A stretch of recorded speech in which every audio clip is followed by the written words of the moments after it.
अकोला जिल्हा पोलिसांच्या ऑपरेशन प्रहार अंतर्गत स्थानिक गुन्हे शाखेला मोठे यश मिळाले आहे।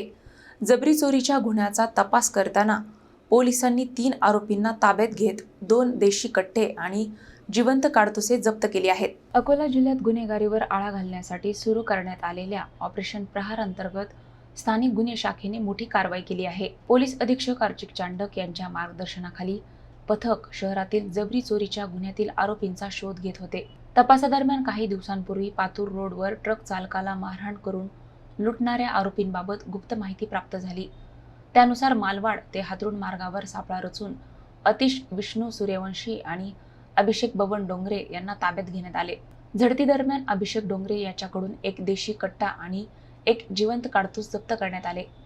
दरम्यान दुसऱ्या पथकाने सूरज उर्फ सूर्या सोनटक्के याला पातूर येथील टिकेवी चौक परिसरातून ताब्यात घेतले। त्याच्याकडूनही एक देशी कट्टा आणि एक जिवंत काडतूस हस्तगत करण्यात आले। चौकशीत अतिश सूर्यवंशी हा जुने शहर पोलीस ठाण्यात दाखल जबरी चोरीच्या गुन्ह्यातील फरार आरोपी असल्याचे निष्पन्न झाले असून त्याला पुढील कारवाईसाठी पोलिसांच्या ताब्यात देण्यात आले आहे।